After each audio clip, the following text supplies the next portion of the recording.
Hello दोस्तों, कैसे हो आप सब। आशा करता हूँ कि सब अच्छे होंगे। तो चलिए आइए स्टार्ट करते हैं आज का वीडियो। और आज के वीडियो में हम भूगोल के 20 महत्वपूर्ण प्रश्न करने वाले हैं। और दोस्तों ये वीडियो उन सभी एग्जामों के लिए महत्वपूर्ण रहने वाला है जिन भी एग्जामों में जीएस से प्रश्न पूछे जाते हैं। तो चलिए दोस्तों स्टार्ट करते हैं आज का पहला प्रश्न। और आज के लिए पहला प्रश्न रहने वाला है प्रश्न नंबर 21। तो दोस्तों 20 प्रश्न हम इससे पिछले वीडियो में कर चुके हैं। अगर आपने अभी तक वो वीडियो नहीं देखी है तो उन वीडियो को भी जरूर जाकर देख सकते हैं। तो दोस्तों आज के लिए पहला प्रश्न है, परिक्रमा पथ में पृथ्वी के दोनों ओर रहने वाले ग्रह। तो दोस्तों इसका सही उत्तर हो जाएगा ऑप्शन नंबर डी, मंगल और शुक्र। तो दोस्तों अगर हम सूर्य से बढ़ती हुई दूरी के क्रम में ग्रहों को देखें तो ये हो जाएगा सूर्य, और सूर्य के बाद बुध, बुध के बाद शुक्र, शुक्र के बाद पृथ्वी, पृथ्वी के बाद मंगल। तो दोस्तों पृथ्वी के दोनों ओर कौन से है, ये हो जाएगा मंगल और ये शुक्र। तो दोस्तों इसका सही उत्तर हो जाएगा ऑप्शन नंबर डी सही उत्तर हो जाएगा। बढ़ते हैं दोस्तों अगले प्रश्न की ओर। अगला जो दोस्तों प्रश्न है प्रश्न नंबर 22, रात्रि को आकाश में कौन सा ग्रह लाल दिखाई दिखता है। तो दोस्तों इसका सही उत्तर हो जाएगा ऑप्शन नंबर बी, मंगल सही उत्तर हो जाएगा। बढ़ते हैं दोस्तों अगले प्रश्न की ओर। अगला जो दोस्तों प्रश्न है प्रश्न नंबर 23, एक ग्रह अपने कक्ष में सूर्य से अधिकतम दूरी को क्या कहा जाता है।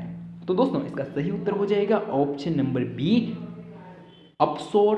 और दोस्तों अपसोर की स्थिति कब आती है, 4 जुलाई। और दोस्तों अगर हम बात करें कि जब ग्रह सूर्य के न्यूनतम दूरी पर हो, या जब ग्रह सूर्य से सबसे नजदीक स्थिति में हो, तो उसे क्या कहते हैं दोस्तों, उपसौर कहते हैं। और ऐसी स्थिति कब आती है, जब पृथ्वी सूर्य के सबसे नजदीक होती है, तो दोस्तों उसे उपसौर कहेंगे। और ऐसी स्थिति आती है 3 जनवरी को। तो दोस्तों बढ़ते हैं अगले प्रश्न की ओर। और आशा करता हूं कि आपको ये प्रश्न समझ में आ गया होगा। इसका सही उत्तर हो जाएगा ऑप्शन नंबर बी। अगर जब सूर्य से ग्रह सबसे अधिकतम दूरी पर होते हैं तो उसे अपसौर कहते हैं, और जब सबसे न्यूनतम दूरी पर होता है तो उसे क्या कहते हैं, उपसौर कहते हैं। तो बढ़ते हैं दोस्तों अगले प्रश्न की ओर। और अगला जो दोस्तों प्रश्न होने वाला है प्रश्न नंबर 24, सर्वप्रथम खोजा गया क्षुद्र ग्रह। तो दोस्तों इसका सही उत्तर हो जाएगा ऑप्शन नंबर सी, सीरीज। बढ़ते हैं अगले प्रश्न की ओर। अगला जो दोस्तों प्रश्न है प्रश्न नंबर 25, सौरमंडल का सबसे छोटा उपग्रह कौन सा है। तो दोस्तों इसका सही उत्तर होने वाला है ऑप्शन नंबर सी, डिमोस। और दोस्तों ये किसका उपग्रह है, तो मंगल का है, मंगल। और अगर प्रश्न पूछा जाए कि मंगल के कितने उपग्रह हैं, तो दोस्तों मंगल के 2 उपग्रह हैं। और कौन कौन से 2 उपग्रह हैं, तो दोस्तों एक हो जाएगा आपका फोबोस और दूसरा डिमोस। बढ़ते हैं दोस्तों अगले प्रश्न की ओर। और अगला जो दोस्तों प्रश्न है प्रश्न नंबर 26, सौरमंडल का बाह्यतम ग्रह कौन सा है। तो दोस्तों सौरमंडल का जो सबसे दूरी वाला ग्रह है या सबसे बाह्यतम वाला ग्रह है, तो वो कौन सा हो जाएगा दोस्तों, ऑप्शन नंबर डी सही उत्तर हो जाएगा नेपच्यून। अगर हम बात करें सूर्य से बढ़ती हुई दूरी के क्रम में ग्रह, तो ये सूर्य हो जाएगा। और सूर्य के बाद दोस्तों बुध, बुध के बाद शुक्र, शुक्र के बाद पृथ्वी, पृथ्वी के बाद मंगल, मंगल के बाद बृहस्पति, बृहस्पति के बाद शनि, शनि के बाद अरुण, जिसे क्या कहते हैं यूरेनस। और यूरेनस के बाद दोस्तों हो जाएगा नेपच्यून, जिसे हम वरुण कहते हैं। तो चलिए दोस्तों बढ़ते हैं अगले प्रश्न की ओर। और इसका सही उत्तर हो जाएगा नेपच्यून। बढ़ते हैं अगले प्रश्न की ओर। और अगला प्रश्न है दोस्तों प्रश्न नंबर 27, सौरमंडल का सबसे छोटा ग्रह। तो दोस्तों इसका सही उत्तर हो जाएगा ऑप्शन नंबर ए सही उत्तर हो जाएगा बुध। तो दोस्तों ये सौरमंडल का सबसे छोटा ग्रह भी है और सूर्य के सबसे नजदीक का ग्रह भी है। बढ़ते हैं अगले प्रश्न की ओर।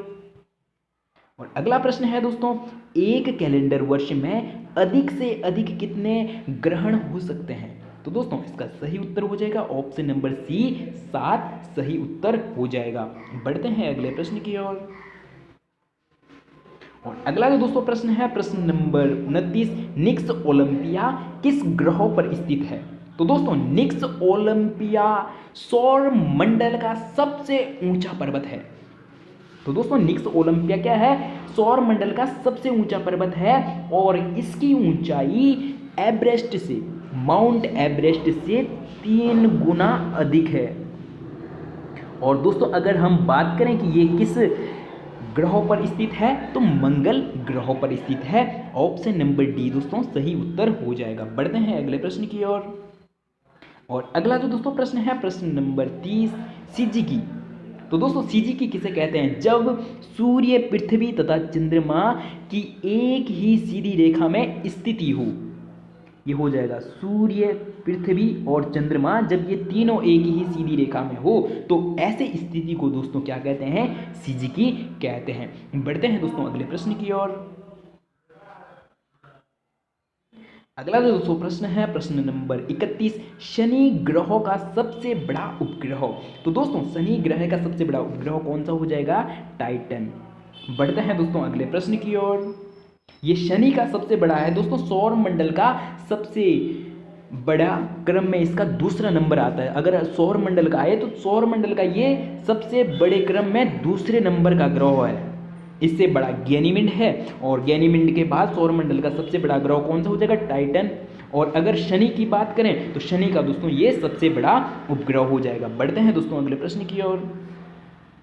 अगला दोस्तों प्रश्न है सौरमंडल का सबसे बड़ा उपग्रह निम्न में से कौन सा है? तो दोस्तों अभी अभी हमने बोला कि गैनीमेड सौरमंडल का सबसे बड़ा उपग्रह है। अगर हम बात करें कि गैनीमेड कौन से ग्रहों का उपग्रह है तो दोस्तों ये हो जाएगा बृहस्पति। इसका सही उत्तर हो जाएगा दोस्तों सौरमंडल का सबसे बड़ा उपग्रह गैनीमेड। बढ़ते हैं दोस्तों अगले प्रश्न की ओर। अगला प्रश्न है प्रश्न नंबर 33, किस तिथि को उत्तरी गोलार्ध में सबसे लंबा दिन होता है?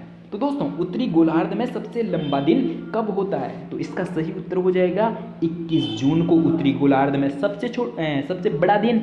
और अगर हम बात करें 21 जून को दक्षिणी गोलार्ध में सबसे छोटा दिन होने वाला है। तो दोस्तों 21 जून को उत्तरी गोलार्ध में सबसे लंबा दिन होने वाला है। बढ़ते हैं दोस्तों अगले प्रश्न की ओर। और अगला जो दोस्तों प्रश्न है प्रश्न नंबर 34, ऋतु निम्नलिखित के कारण होती है। तो दोस्तों इसका सही उत्तर हो जाएगा ऑप्शन नंबर बी, सूर्य के चारों ओर पृथ्वी की परिक्रमण गति। और दोस्तों अगला हो जाएगा कि पृथ्वी का अपने अक्ष पर 23.5 डिग्री का झुकाव। तो दोस्तों ऑप्शन नंबर बी सही उत्तर हो जाएगा। बढ़ते हैं अगले प्रश्न की ओर।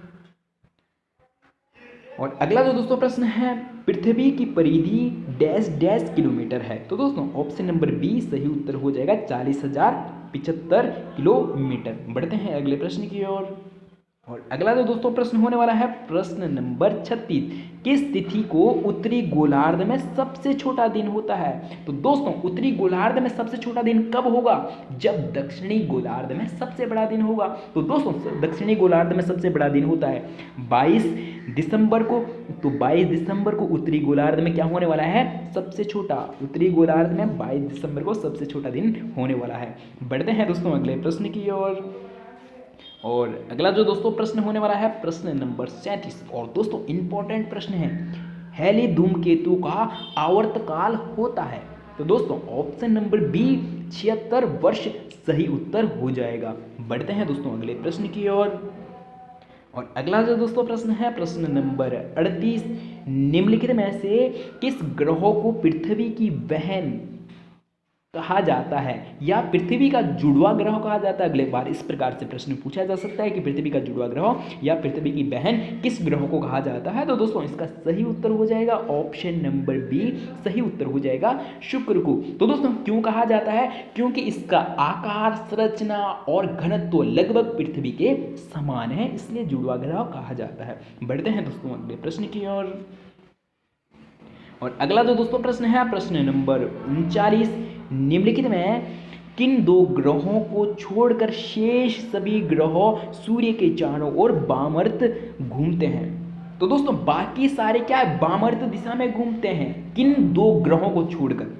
तो दोस्तों इसका सही उत्तर होने वाला है ऑप्शन नंबर डी सही उत्तर हो जाएगा दोस्तों शुक्र और अरुण को छोड़कर बाकी सब ग्रह कैसे वामावर्त दिशा में घूमते हैं। वामावर्त का मतलब समझ लो कि पश्चिम दिशा से पूरब दिशा की ओर, पश्चिम से पूरब दिशा की ओर बाकी सब घूमते हैं, बाकी सब ग्रह घूमते हैं। लेकिन अरुण और शुक्र दोस्तों ये पूरब दिशा से पश्चिम दिशा की ओर सूर्य की परिक्रमा करते हैं?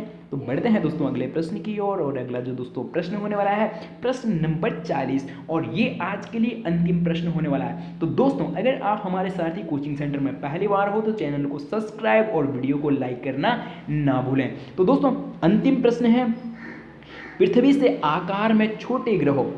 तो दोस्तों पृथ्वी से आकार में छोटे ग्रह, तो अगर हम बात करें दोस्तों जितने भी ये बाह्य ग्रह है या जोवियन ग्रह है या गैसीय ग्रह है ये आकार में पृथ्वी से सारे बड़े हैं। और अगर हम बात करते हैं आंतरिक ग्रहों की, तो आंतरिक ग्रह दोस्तों पृथ्वी से सब छोटे हैं। तो इसका सही उत्तर हो जाएगा दोस्तों ऑप्शन नंबर सी सही उत्तर हो जाएगा, शुक्र और मंगल आकार में पृथ्वी से छोटे हैं। तो दोस्तों आज के लिए इतना ही, और वीडियो में पूरा बने रहने के लिए बहुत बहुत धन्यवाद। मिलते हैं जल्दी ही अगले वीडियो में। और दोस्तों वीडियो को लाइक और चैनल को सब्सक्राइब करना ना भूलें।